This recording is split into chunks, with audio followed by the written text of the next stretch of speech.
Some days I can walk 20 to 40 kilometres. Some days my condition of mental illness, makes me so catatonically unwell that I can barely get out of bed or tent, whatever it is. Bailey Seamer is walking more than 5,000 kilometres up the east coast of Australia.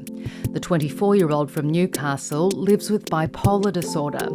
It's what inspired her to start walking more than a year ago.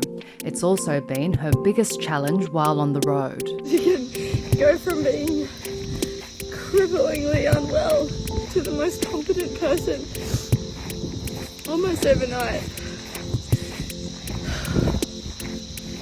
I don't know whether these episodes will ever go away, but I do know is that the only choice I have is to learn how to either live with them or give up.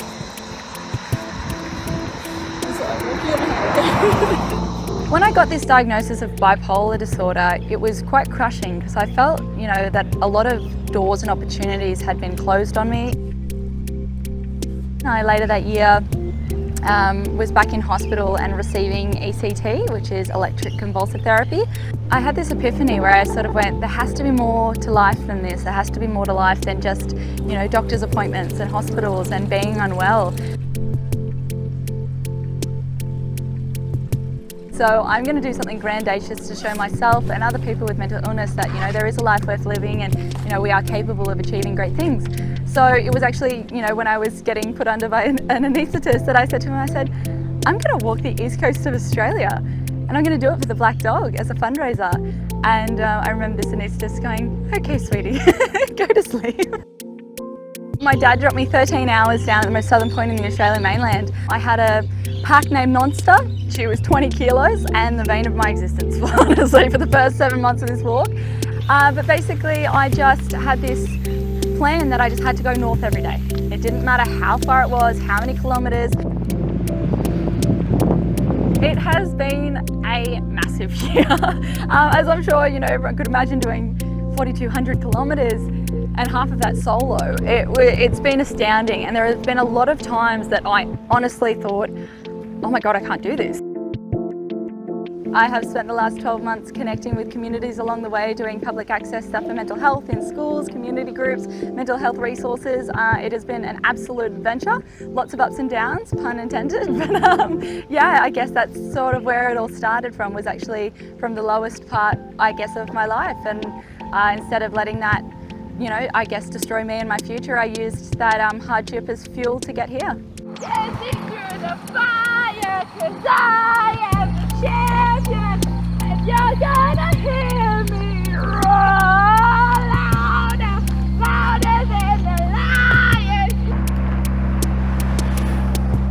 I guess maybe I was a little potentially delusional that, maybe this year, because I was doing something for charity, my bipolar might leave me alone.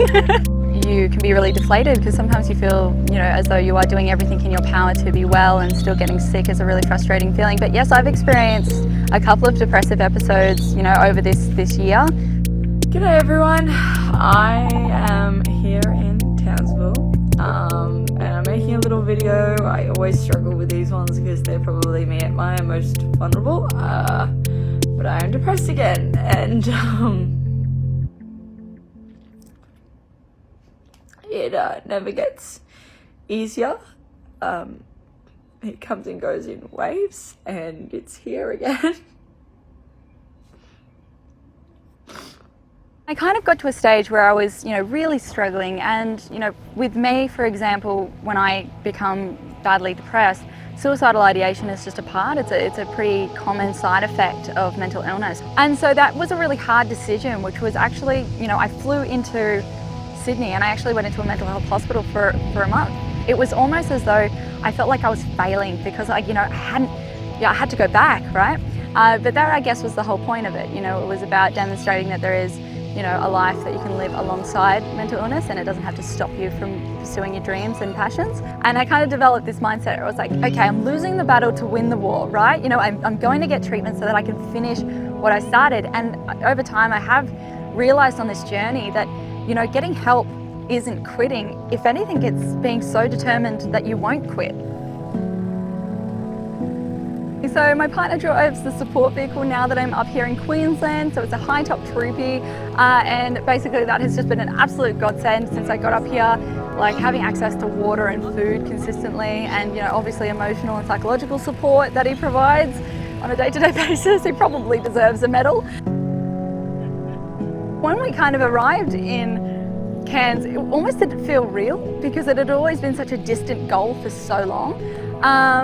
But I think moving forward it's going to be interesting how the walk morphs now that there's going to be less and less people, obviously, you know, going further north.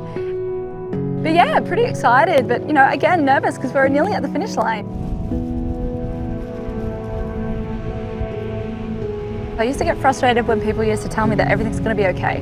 So I felt like that was something that people couldn't promise me. But I had one counsellor that once said to me that I can't promise that everything's going to be okay, but I can promise that you are strong enough to handle whatever is thrown your way. And I just want to express to anyone that is suffering from mental illness out there is that it will pass. Nothing in this world is permanent. You've just got to keep moving forward one step at a time and not be afraid to access support if you need it. I think recognising within yourself that it's okay to be sick sometimes. It's okay to feel this way. That it doesn't make you, any less of a person. And you are deserving to have a happy and healthy life. Don't ever stop fighting for that. You deserve that. We all deserve that.